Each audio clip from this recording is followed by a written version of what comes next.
We made this. Welcome to the Starlight Ballroom. Hey!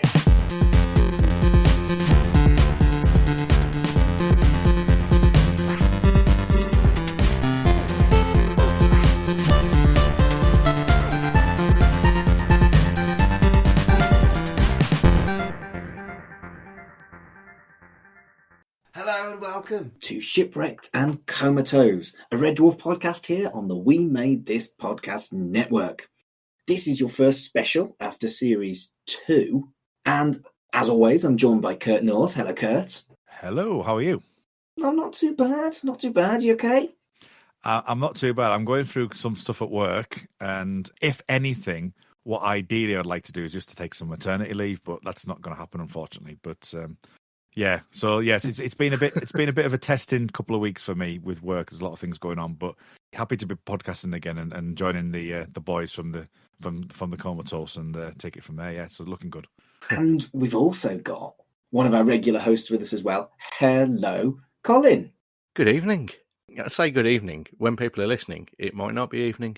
It could be 6 a.m. It could be any time. Might be like Merry Christmas or something if they're really late. I don't think there's going to be anything merry about this Christmas, to be honest.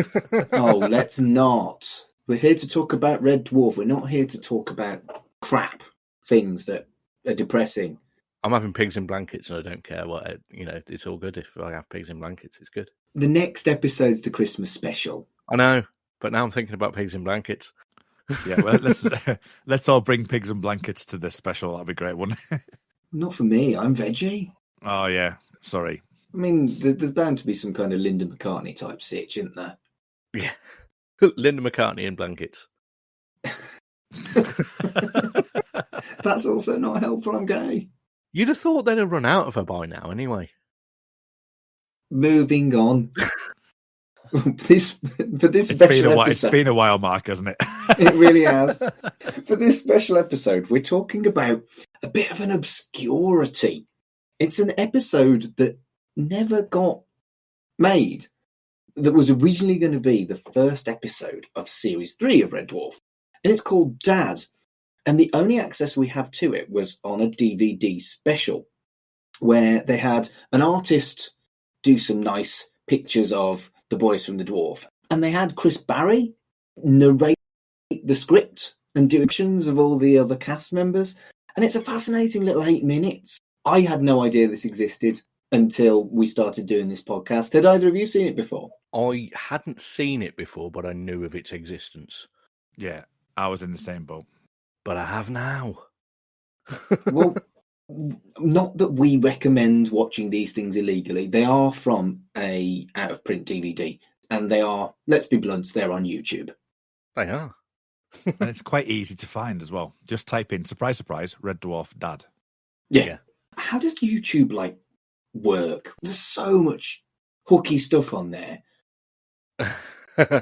Every now and again, stuff will get taken down, but other people will upload it. Yeah, and I think it depends on the studio as well and how bothered they are about it. You mentioned it's out of print, so I don't think they're that bothered. I think it might be on the Blu-ray extras, actually. But I haven't got the Blu-ray, so I don't know. But yeah, I think they put that and the Body Snatcher, where they did the same thing for the Lost Series 1 episode. That they've done the full episode of that. It's like 35 minutes long, so it's longer than a normal episode. Yeah, we're going to look at that at some point, but yeah, we probably should have done it after Series 1 if we'd have planned properly. We'll have to get time slides so we can go back and do it then. Yeah, it's amazing what we can do when we plan, Mark, but unfortunately, we don't tend to plan. No, we don't. And then we did 6 specials between Series 1 and 2. There was only supposed to be 2, but then that documentary happened, and I got impatient and wanted to talk to my mates about RPGs. Yeah, I did think when you did that, I was like, that could have waited till next season. I mean, you're like, oh, well, are you gonna put it on? Are you gonna put your show on a week earlier? Well, no, I'm not ready yet. All right, I'm going to do the RPG. That is exactly what happened. I got overexcited because I'd read a book, and it was a very good episode 2, I might say. It was. I enjoyed it.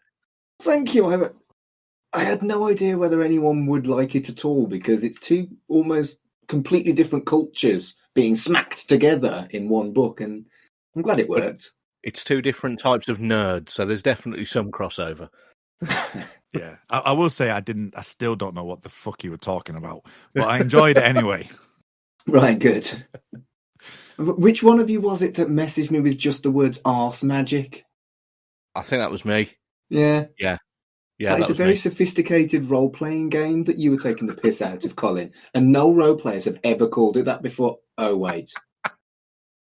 Every single role player has called it that before. It took me a while to get GM, and I'm going for Games Master.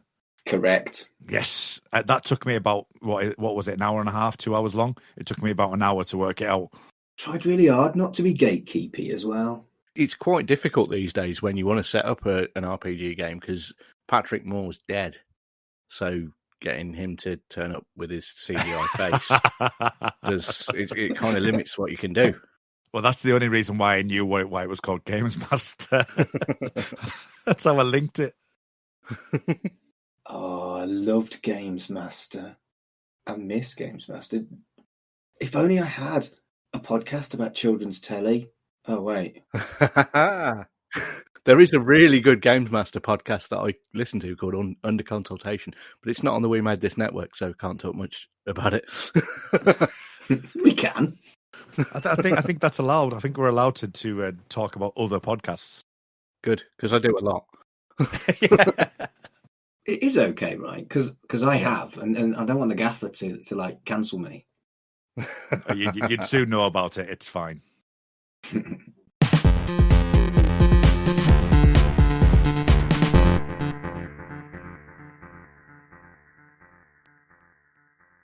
Shall we talk about Dad? May as well. Yep. Now we're here.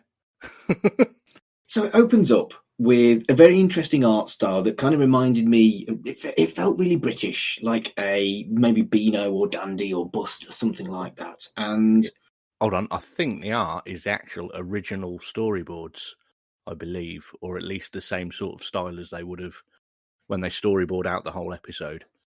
Okay, that makes a lot of sense. Yeah, so it's not new art. You'd only get new art for these things. I don't know for definite, but I know that they partially scripted and storyboarded some of the episodes, so I think they've probably used the storyboards for this, which explains, because they're quite quick. Some of the drawings look quite rushed. I mean, particularly Lister does not look particularly brilliant at all in any of the pictures, but it's just to show them what the scene's going to look like. It doesn't need to look exactly like Craig Charles. He looks Lister enough that you can tell it's Lister. He's got the hair. Yeah. I mean, that makes a lot of sense, but maybe I'd get it in my head because I've watched a lot of kind of reconstructed Doctor Who stuff where they've got the audio and then they've done an animation for just the audio. And maybe I got it into my head that they'd come up with something new, but what you're saying makes complete sense. Well, having said that, what you've said with, it has that Beano and Dandy kind of style to it. If it was done around that time, you can imagine that that's kind of just the style that most people would go to in that era anyway. I liked it anyway. I was definitely reading the Beano every week at the time that this came out. So it all would have come out. But I know I really liked the art style, but you didn't seem to like it very much, Colin. It wasn't that I didn't like it. I think if they'd have wanted to represent the characters, they could have drawn better versions of them or got someone else to do them. But I don't think that was the original intended purpose. I think it was to storyboard it out so that they know what the scene's supposed to look like.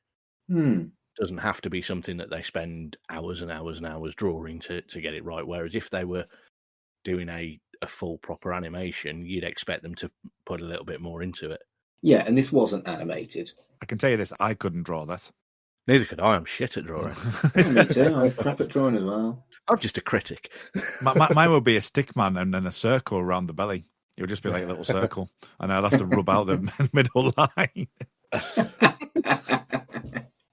What did you think of the art style, Kurt? Did you like it? Yeah, I didn't pay too much attention to it, but yeah, I do like it. I think it's nice. I do particularly like Crichton. Yes. I think Yes. Crichton's probably the best out of the lot of them. He looked really cheerful. Yeah, he does, yeah. It's like an extra friendly Crichton. Yeah, Which Crichton's a pretty friendly dude anyway, you know? he is. And Chris Barrie's voice of him is spot on. Yeah. But it's Dave Lister.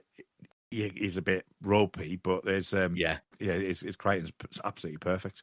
I just watched it not long before we started recording with my wife because I wanted to get her perspective on some of it. And she said he's not got enough energy in there for Lister. Lister would have got way angrier in some of the bits than how Chris gave his voice. Sort of, he was a bit more laid back than he would have been if he'd have actually had Craig Charles doing the part there. I do feel that Chris Barrie was the right choice, though. I think that of all of them, with his background as an impressionist, and the fact that he clearly can do a very good Robert Llewellyn impression, and his cat's impression was, I'm going to go with charming. Okay. I think out of all of the actors, he was the best to do this. Definitely. I mean, if they'd have got Danny John Jules to do it, he would have just danced, and that wouldn't have come across well because you wouldn't have been able to see him. I did have in my head though that Chris Barrie doing. Have you ever seen Wolverine when Hugh Jackman does Wolverine on the screen? He does some additional recording, ADR recording, and he's like running through the forest and he's doing all the scratching marks and stuff, where he's just completely like sort of in character, and he's like pretending doing all the running and stuff like that. I can imagine Chris Barrie doing that and then trying to do Dave Lister. That'd be great. Yeah. So it opens up in the quarters, and Rimmer's on the bed with a book about Biggles. A pregnant Lister arrives with a pizza. Where did he get the pizza from? I presume today's pizza is pizza a la creme? I don't know. Raw liver and banana pizza is what the pizza was. Really reminded me of some of the Teenage Mutant Ninja Turtles pizza toppings, which I'd have been watching around about this sort of time. Because they had things like marshmallow and pepperoni, jelly bean and sausage, anchovies and bananas, so that's quite similar, and peanut butter and clams. Peanut butter and clams? Yeah. Wow. I can't imagine banana on pizza either. Well, some people put pineapple on and they're sick. So you don't think people should put fruit on a pizza? I don't think so. What's a tomato? I don't want tomatoes on my pizza apart from the tomato sauce type stuff. Right, okay. I don't want like raw tomatoes because they're just, I mean, they're not as bad as courgettes. Having said that though, I can imagine cooked banana though. I could imagine cooked banana being quite nice. Plantains, you can have a plantain and jerk chicken pizza. I mean, cravings are a thing, right? I remember when my sister-in-law was pregnant, she was never big into chocolate. But she just ate lots of chocolate. She didn't have like chocolate with gravy or anything like that. She just ate a lot of chocolate. So I think all this stuff about like, you know, fish fingers and custard or whatever, does that actually happen? That was Doctor Who. It was Doctor Who, yeah, well spotted.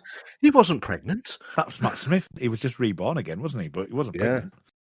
The point is still valid. Perhaps it's subtext. Perhaps he was.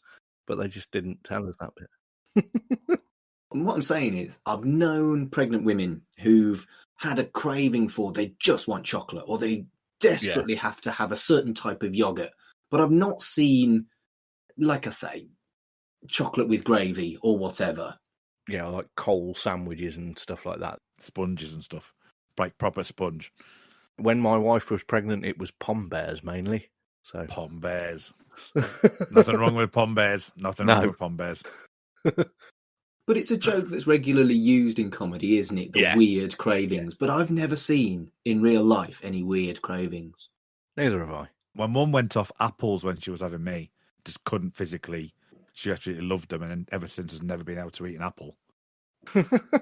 You ruined apples for her. Yeah. Rude. Amazing. What can I do? What can you do, eh?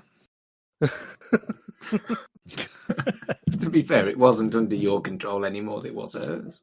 I think it was. Malevolent Kurt. Yeah. Moving on. Lister gets his belly out and Rimmer complains. And Lister says that a lot of husbands get anxious, which annoys Rimmer. He vehemently denies that role and he explains that he is super butch. which I laughed at that. Yeah. I think I like the idea that Rimmer was brought on to Red Dwarf to essentially keep Lister sane, but when he had to step up, he didn't fucking do it. No. And they reused the Wham Bam Thank You Mister line. Yes, they did. Yes, that's something I picked up on. Yeah, because it was something where I was, it jumped out at me because later on they start using elements of the script which we see elsewhere, which you can understand. But the fact that they've gone back, it totally reeks of first draft. You know what I mean? It's like obviously they're obviously working on it, and they'll probably change that. But because you can imagine that getting to the story and then not going, well, we've used that, we probably shouldn't do that. Let's go a different way. But it definitely feels first draft to me for that reason. That's it. There's stuff that they then use later on from this, but yeah, that had already gone out in the previous series. I mean, perhaps they were successfully hoping that people would have forgotten, because I'd forgotten it. Oh, that's one of my favourite lines. It's quotable Dwarf. Wham bam, thank you, Mister. See, it's not for me, but it was the line that jumped out at me when I watched this. It was the one that was like, oh, wow, well, they've used that before. But that line actually comes out when Lister basically recapped what happened in the last episode of Series 2. And again, this goes back to what I think is something that perhaps telly did more during this time period, because you couldn't easily binge or rewatch stuff. And it was just remind you why the hell he's pregnant. I don't think that would have been done in a modern series. Well, these days it would have had a previously on Red Dwarf, but at the start, for about 5 minutes at the start, showing you clips from the previous one. Yeah. It would if Red Dwarf USA had got past the starting blocks anyway. No, let's not talk about that. No. I want to talk about your thing previously. Was the X-Men cartoon the first thing to do previously on? Because that's the first time I remember it as a kid. It's the oldest one I know of it on, but there's probably lots of people that can let us know of others, so they should tweet us. Yeah. At Red Dwarf Pod. Yeah. Be polite though. Don't be douchey. Yeah, I mean, the first time previously happened was me. Don't do that. Be kind. Hashtag be kind. Lister is obviously going to have a cesarean, but he is worried about stretch marks. And Rimmer points out that male baboons have given birth before, and that Crichton is getting quite good at practicing cesareans. Yeah, so that sent me down a bit of a rabbit hole at that point. Of course it did, because you're Colin. Yeah, so you've seen the case studies. Male baboons have done it lots of times. And I was sitting there going, have they? So I looked it up, and there was a fertility clinician called Cecil Jacobson who claimed to have transplanted a fertilized egg from a female baboon into a male baboon's abdomen in the mid-60s, that it then carried the fetus for 4 months. But he'd never actually proved it, and he never published those claims in any proper scientific journals. And later on, he was convicted on several counts of fraud for ethical misconduct for other things not connected to that. But yeah, I don't think that baboons have. However, it's the 22nd century. Well, it's 6 million years after the 22nd century, but there's a good chance that, they've had a bit more time to do it since then. I wonder if that was the inspiration. I wonder if they'd read about this fella. Definitely, it will have been, but I don't think that they will have known at that point how discredited the guy was, because they didn't have Wikipedia. No. and Wikipedia is the be-all and end-all of all knowledgeable information, isn't it, really? It's 100% correct at all times. Absolutely. Oh, don't.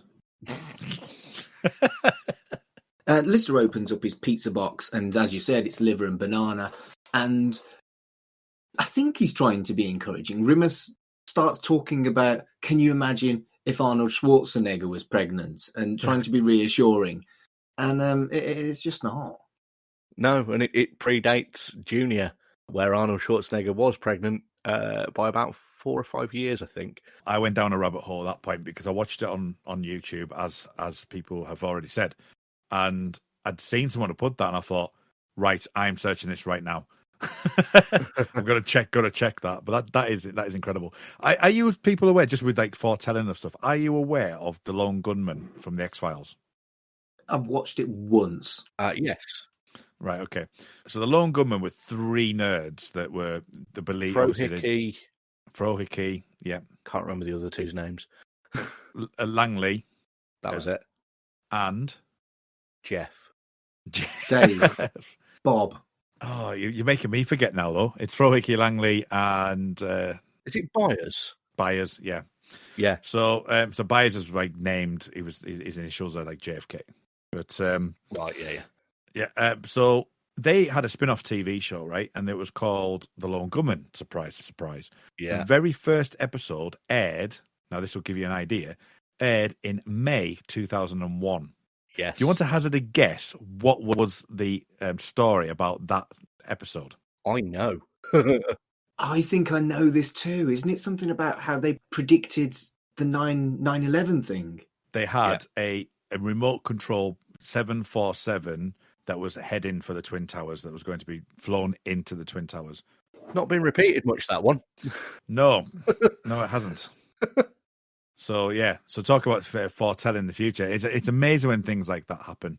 And but that one, when you watch that one back, it's like that is very, very close to the bone. It's obviously different. It's in dark and it's not terrorists. But some of the actual because they go and see like a conspiracy guy in the government and he starts to say about all these things about terrorists being if they flew this into the building and things like that. But it's it's actually remote control flown in rather than a takeover of the actual plane. But it's it was scary stuff, and as I say, it was May 2001 that aired. And clearly, Al Qaeda didn't watch that. No, because that would have been a better idea. It would have been a better idea, yeah. Wow, Colin. Just wow. I'm sorry, I'm moving on. The next scene is very, very brief. Crichton is pushing Lister on a hospital bed down Red Dwarf's corridors with Kat and Rimmer in tow. And the only thing I've got to say about this, 10-second thing is that the art was great. I really liked it. I did like the art in that bit. I've got to say, it was dynamic. And it was, Crichton's face is brilliant in it. It is a nice face. I like the juxtaposition of the white and the black, because obviously he's all in black. So I do like that kind of the contrast in that. So the next scene is Rimmer and Kat outside Medbay, and they want to know what's going on. And a happy Crichton comes out and tells them that Lister's alive. Oh, and he's got a baby as well. Wonderful news, sir. Wonderful, wonderful news. I haven't killed him.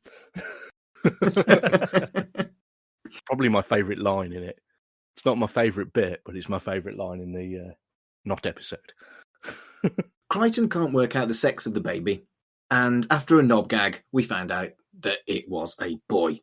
And the knob gag is my favourite bit in the episode because they're asking because Crichton thinks that all humans look the same to him. He didn't know that there were more than one sex or gender, and so they ask him what's between its legs, and he says air, space. Says higher up. And then I think it's Rimmer puts his index finger out, and Crichton goes no and puts his little finger out. So the knob gag was funny, and the "you all look the same to me" gag is something that, I'll be honest here, I have used this in the past, mocking racism and talking about women. When people have said you find this woman attractive, in the past, I have responded, they all look the same to me. I'm not quite that crude or insensitive anymore. And I think this is a joke that aged for me about 10 years ago. And this is also clearly perhaps a gag that they wouldn't use in a modern world. Do you think I'm being oversensitive, or do you think that's probably fair? No, I think at the time they said that they thought that this episode, when reviewing it, it was maybe coming across as a bit sexist. I mean, we didn't really touch upon it in the earlier part when they were talking about the husband bit, but there was elements in that way it feels a bit like, well, okay, they're maybe pushing this a bit too much. Yeah. So I think that they did have that. I mean, you used, what were the terms in the RPG one you used last time? Sensitivity readers is what Martin was talking about. Yeah. Yeah, so I think they'd realised themselves, and this is probably a part of it where they've gone, it's probably not. Thinking back, it's probably not the right thing to do, so let's not do it. Yeah, so But what they'd actually said was, the episode was dropped because it could have been deemed homophobic and misogynistic, and that jokes about pregnant women could be in poor taste. Basically, Rob Grant, who wasn't a dad, thought all the pregnancy stuff was funny. Doug Naylor had just recently become a dad, so he was against all that side of things. So I made sure before we started recording, because I was conscious of the fact that we are three men discussing it. Yeah. I got Helen, my wife, to watch it with me, and she said, no, it's fine, basically. I know it's not much of a sample size because it's just one person, but she has been a pregnant woman at some point, and she didn't see any way that would be seen as offensive because it's all stuff that's been done in other things.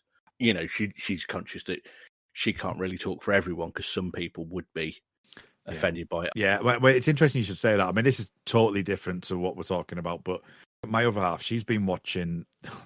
In some ways, I got dragged into it, and sometimes I was like, "I'm quite enjoying this," but let's not answer that. But the Australian sort of married at first sight thing, and and I'm like, is your podcast on that starting soon, Kurt? Yeah, it's starting very soon on that, and even to the point where I started to understand the people's names. I was like, "Oh, what am I doing?" Anyway, but there was a particular one where the boys had a boys' night, and they start talking about wife swapping and things. And there's a particular story where one guy had actually gone and looked into whether or not this other girl liked him, and it blew up the show and stuff like that. It became very dramatic, whatever. But this boys' night, he was one of the ones talking, and they were saying about wife swapping and all that. And he basically said, "Well, what about my Tracy? You know, she's good looking." And when they actually re-showed that, there was an interesting reaction from my other half, because she was like, "I don't see a problem with them saying that," because basically he was saying, "Well, hang on a second, no, my girlfriend's quite hot and quite good looking." You know what I mean? But everyone else on the show were like, "That is outrageous, it's blah blah blah, it's blah blah blah." And it's like, well, it is a boys' night, but at the same time I can totally see why people were offended, but not everyone's going to be offended by that. Some people might find it perfectly acceptable because you expect that boys are going to do that. So it's just interesting that from that point of view that you've got, you know, as you say, that the fact that both of them, one without and one with, had a difference of opinion, and you know, it wouldn't necessarily land in all corners, and that's always going to be the case, I think.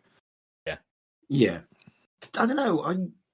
I'm very fond of the term 80s ick, as we know, and maybe I'm not coming at it from an educated point of view, because you know, not only am I a man, I'm gay. You know, I don't deal with pregnancy. Are you? And have you ever told us that before?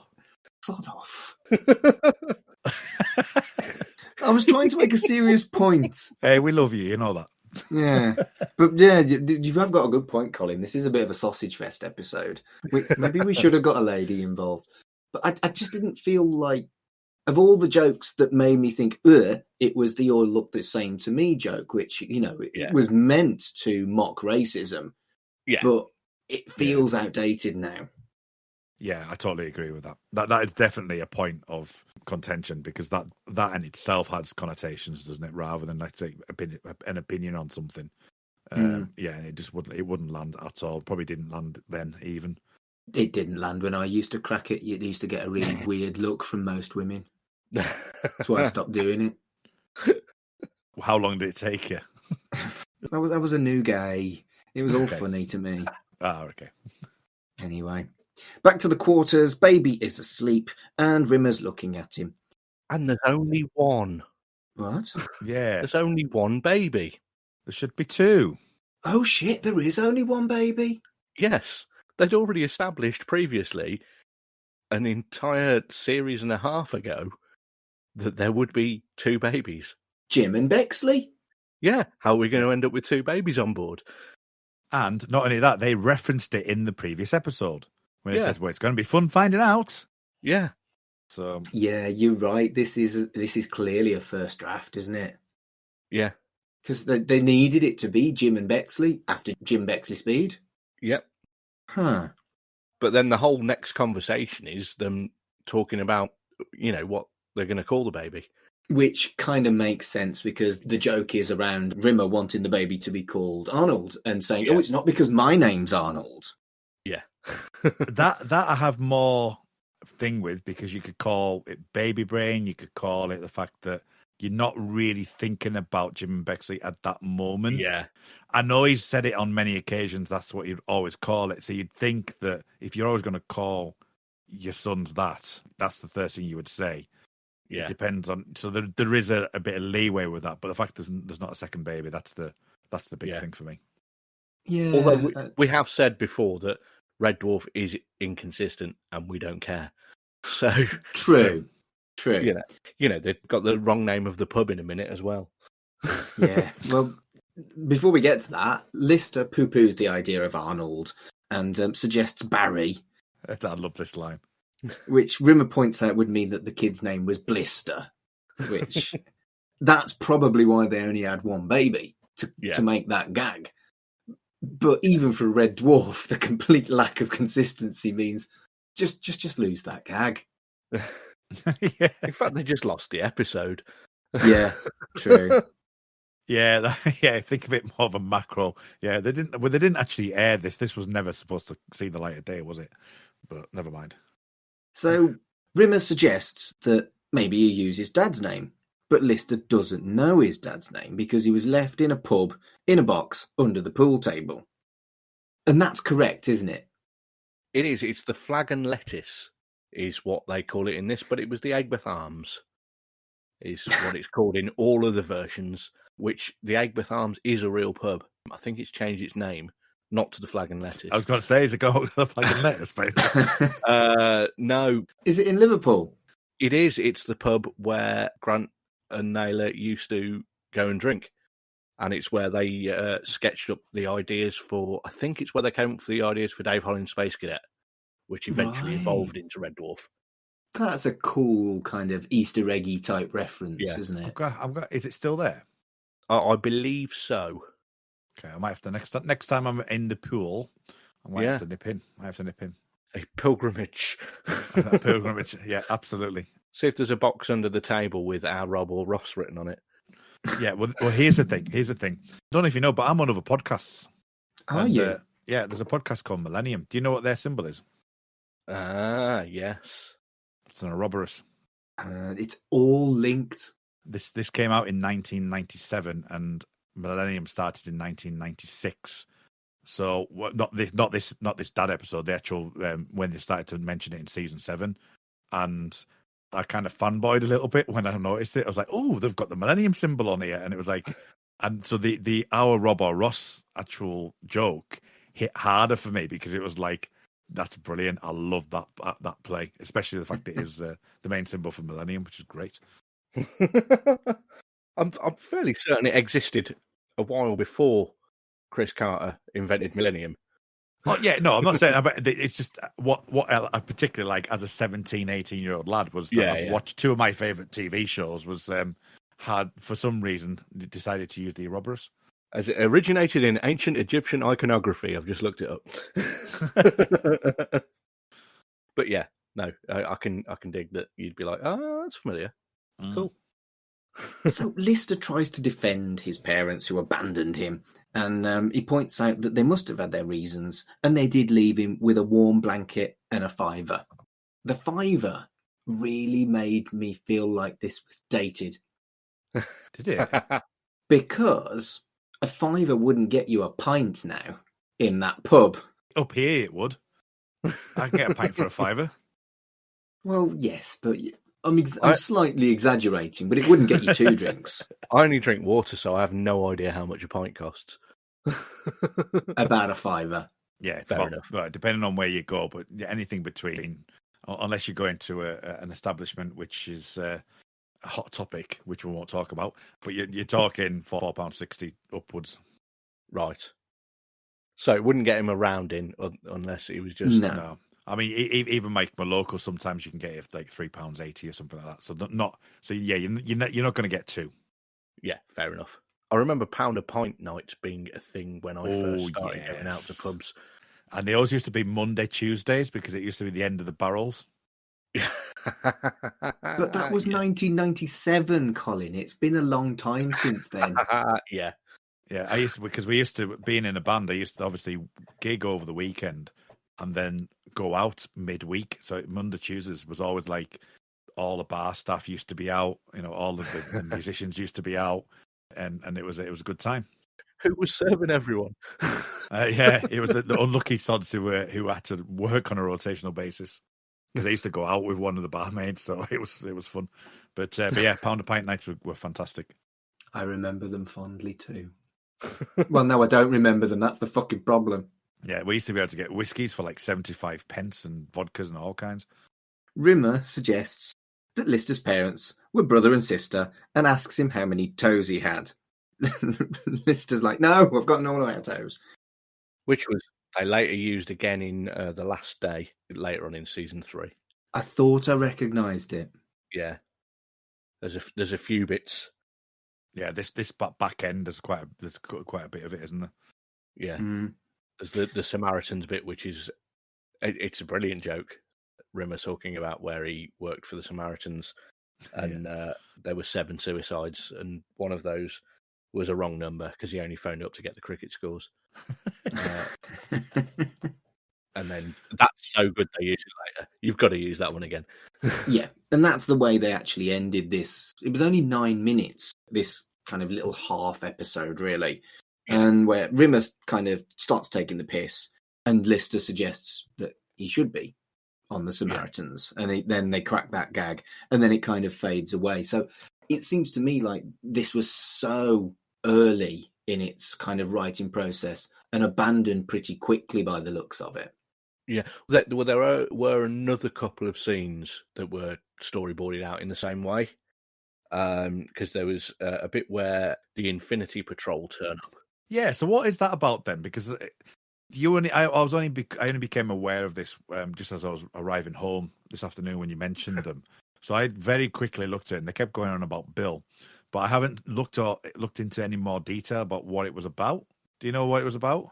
The Infinity Patrol, I don't know if it's explained in later episodes that I've not seen yet in any of the Dave ones or anything like that.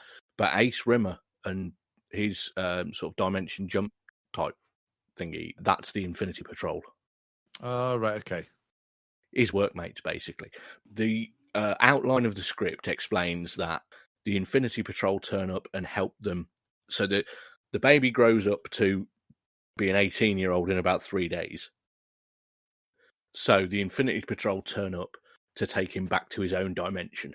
So that's how they get rid of the baby, so that they don't have to bother with that for the rest of the series. Then Lister, because it's all brought it to his memory again, decides that he wants to go and confront his dad. So he finds a photo of the Flag and Lettuce that's got somebody that looks quite a lot like him in the photo, and uses the Time Slides mutated developing fluid, wasn't it, in Time Slides? He uses that so he can step into the photo and goes and talks to his dad.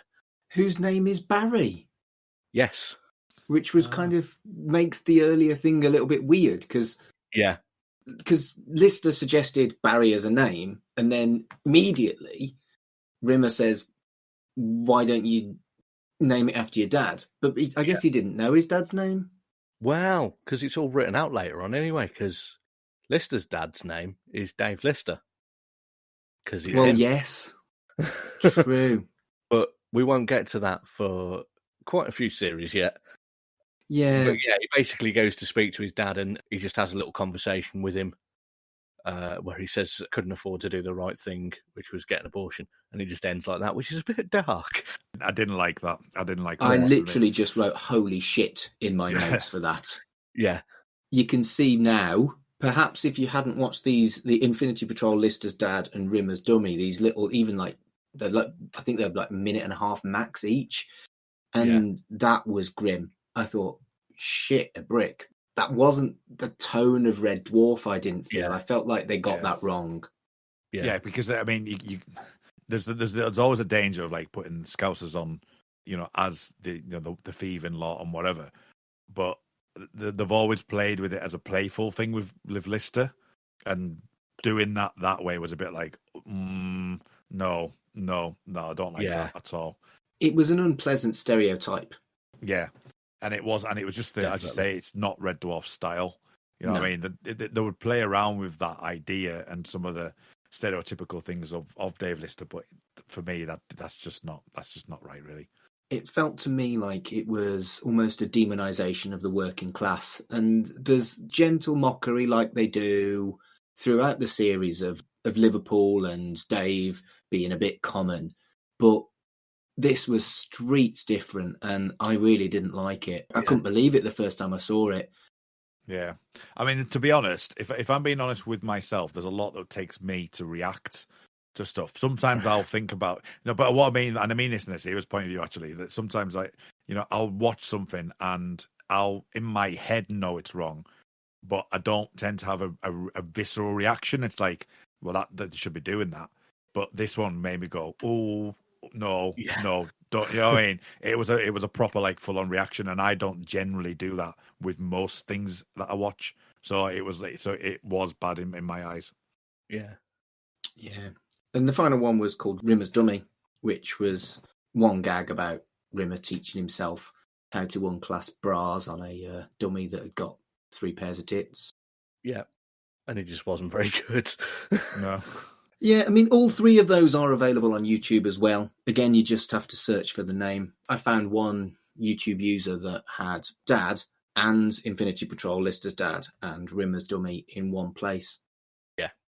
I do feel like I'm glad that this wasn't the direction they took Red Dwarf. Would you say that you would feel the same? Yeah. Yeah. I quite like the fact that they'd set up this cliffhanger and then at the start of the next series completely threw it away with a Star Wars crawl that was too fast to read. There's certain things that they set up in that they'd outlined in the script that they didn't get to do, but it tells you in that bit, such as why Crichton reappeared, because he'd crashed his space bike, and then Lister picked up the distress call, went and rescued him and rebuilt him, and it implied that the reason that his face has changed, because obviously it's a different actor, because it was David Ross previously and now it's Robert Llewellyn, is that he rebuilt him using one of his spare heads, which is why he's got a different face. Interesting. But no, they got rid of that bit, and then the actual episode of, episode 1 of season 3, it's definitely a better opener than this would have been. Yeah, I think so. I think there's a clear difference between series 1 and 2 and then 3 onwards. And this would have continued the same kind of level of vibe of series 1 and 2 that I think with hindsight would have probably been a mistake, because it was really from series 3 onwards that Red Dwarf kind of hit its stride in a lot of ways. Yeah. I mean, it could be that we're doing a bit of a disservice because we are basing all this on really early sketches, and we don't know how much the episodes that we did get to see were refined and redrafted. The brilliant episodes that we love may have started off like this. I mean, probably not quite as bad as this one, because they completed them and finished it off rather than scrapping it at the first hurdle like they've done with this one. I think the difference with this compared to potentially most of, apart from later in the BBC run, is that this felt like it was trying to continue a story where we've talked about the first couple of seasons of, yes, generally the story kind of continues on. It's very episodic, like you would get in these normal TV shows. But then we found the layers beneath that where you feel that the characters are getting like closer together and forming more of a friendship. But it's not overtly that happened last week, this happened next week.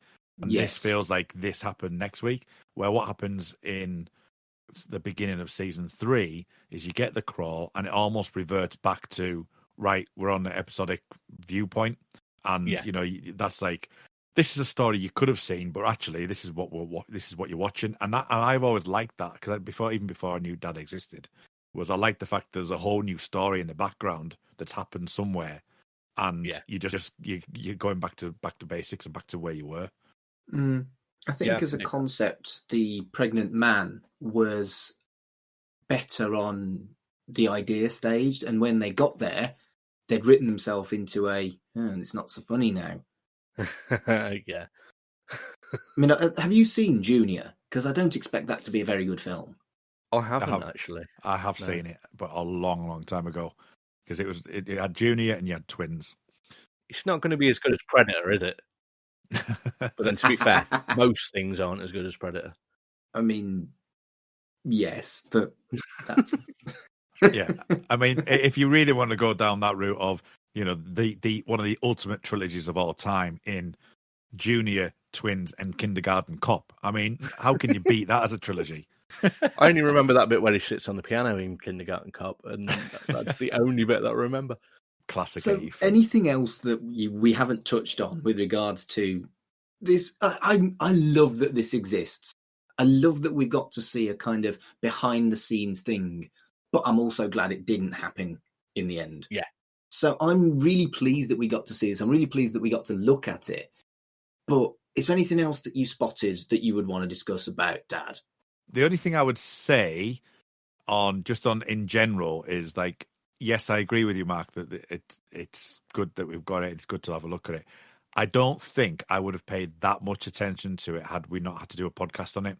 Because even to the point of, like, 16 minutes before we were due to do this, I hadn't properly seen that 8-minute sketch. So I really struggled to physically watch it. Now, this is not something that I've watched things like The Animatrix and, various different things around, but I struggle with non-canonical things of, like, being able to watch or see it if it's not in canon. If it's in canon, I can kind of watch it or read it or thing, but because it isn't and it has a different story, I'd have gone, it looks all right. It's interesting they did it, but I might watch it the once and forget about it. And I've probably have watched it the once and forgotten about it. So I struggled to watch this.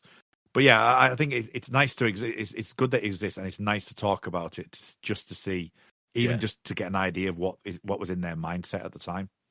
I did find literally just about 10 minutes before we started recording, there is a version on YouTube with Rob Grant and Doug Naylor doing a commentary to it.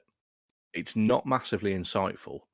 Basically, at the start of it, they've clearly not seen it, and since it came out, because they're saying to each other, "I don't think we ever got as far as writing anything where the baby appeared." And then the second half of it is obviously the baby's there. Like, oh, here we did. Right. But what I did think was quite nice is I think this was relatively recently. I think this was probably within the last 10 or 15 years that they've got together and recorded this. And I didn't think that they got on well enough to do that, because since the two of them split up working together after season 6, they've not done anything, as far as I'm aware, since then together. And all the YouTube commentaries, it's Rob Grant, Ed Bye, yeah. But yeah, Doug Naylor isn't involved in anything like that and hasn't tended to be. Basically, when he quit, he said he wanted to be known for other things as well as just Red Dwarf. He didn't want Red Dwarf just to be the thing on his tombstone, basically, is what he said. Which, in some ways, I can see where he's coming from, but I don't think he's done anything as much that people would associate him with since then, because Red Dwarf is so good. Yeah. It's going to be something that towers over everything. But yeah, I don't think I've seen anything or heard anything, because obviously you don't see them on this, but I've not known of the two of them working together other than that bit. So it was quite a nice surprise to have them talking to each other quite amicably, because I always thought it was a bit of a nasty split that they had. Yeah. Obviously I haven't seen that, so that's still good news. Yeah. I like that. Good. The only thing I wanted to add is that I really feel that Chris Barrie is made for audio. He shone in this. Don't you like his face? Well, I do like his face, but I think he was a very distinctive narrator, and I liked the character voices. He even kind of the slight intonation in changing his own character from the way he spoke as a narrator. Yeah. And yeah, I think that the impressions were subtle but pretty cool. And yeah, I haven't listened to the audiobooks, but I think Chris Barrie reads them, so I'm quite looking forward to that now. He does. I used to have them on cassette, which is how long ago it was. Nice. If only you could put them onto MP3. Yeah. Oh, I can now. Excellent. I haven't still got the cassettes though. Can you, Colin? I haven't seen that. You haven't put that on Twitter recently. I'm quite excited about that. Yeah, for through this month's issue, we now can do tapes. Game changer.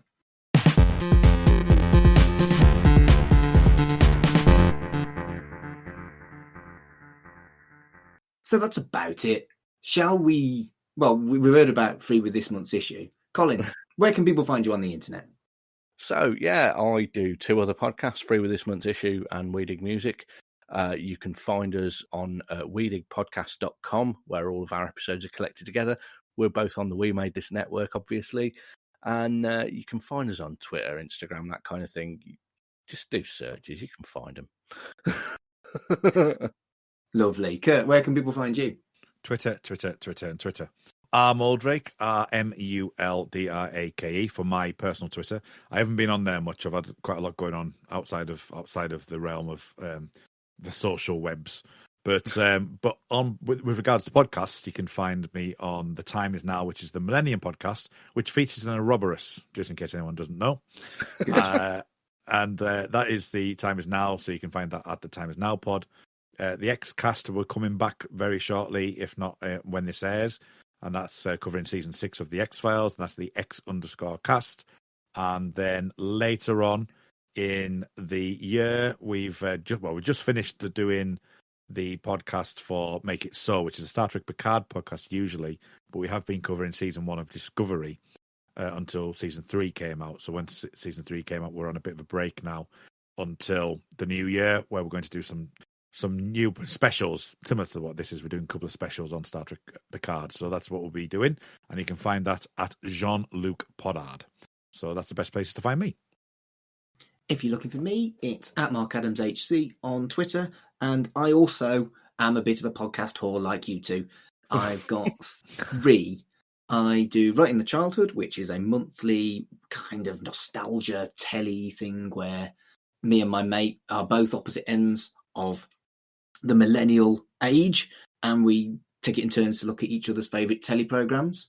I also do a weekly B-movie podcast, that's at Tat Club, and that is, I swear a lot on that. I get drunk sometimes too. That one definitely comes with an 18 rating.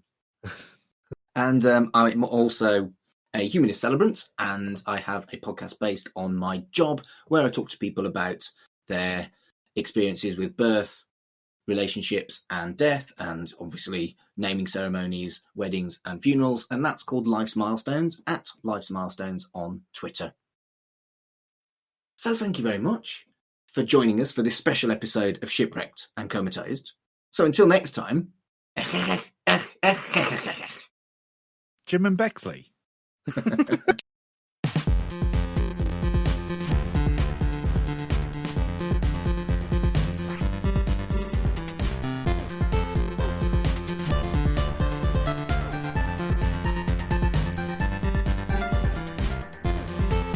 Shipwrecked and Comatose, a Red Dwarf podcast, was created and produced by Mark Adams and Kurt North. You can find us on Twitter at Red Dwarf Pod, and we are part of the We Made This Podcast network, which can be found online at wemadethispod.com or on Twitter at wemadethispod. How do I actually stop the computer screen from switching off after 15 minutes? Are you on Windows? Windows, the one with the squares. You know how they changed it? It was a new one with loads of squares. That's got to stay in the episode. No, it hasn't. Or at least just stick it on the end. Right, you need to... That's going to be a smeg up that. I love that. Yeah. Right, you need to... so click on the Windows bit in the bottom corner. Right, yeah. To bring up your thingy. Squares. So you've got your settings just above that. Yeah. Yeah. I'm doing it myself now, so... Because I don't actually know. Settings. Yeah. And it will be... Oh, bollocks. Hold on. I can't see the bollocks tab.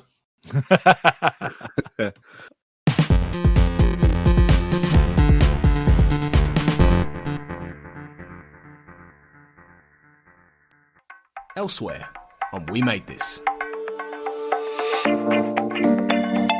Observing the Pattern, a Fringe podcast. You know, you'd have a doctor saying, oh, well, it's because, you know, if someone's come back from the dead, it's because they were frozen and their body temperature warmed up, or, you know, oh, they ingested this poison that, you know, made it look like death, or whatever it was, rather than it being a miracle that's seen as the more outlandish thing. So it's quite interesting seeing the roles reversed here.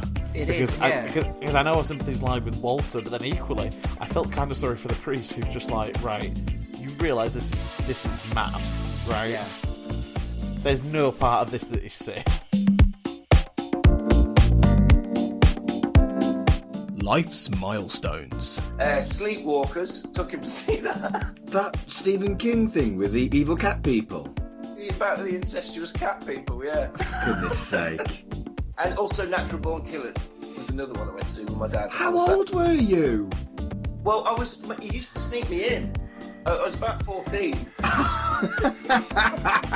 Yeah, so he'd go and buy the tickets, and I'd go and get the popcorn, and he'd be like, right, let's go. Bearing in mind, my dad at the time was the detective sergeant of the West Midlands Drug Squad.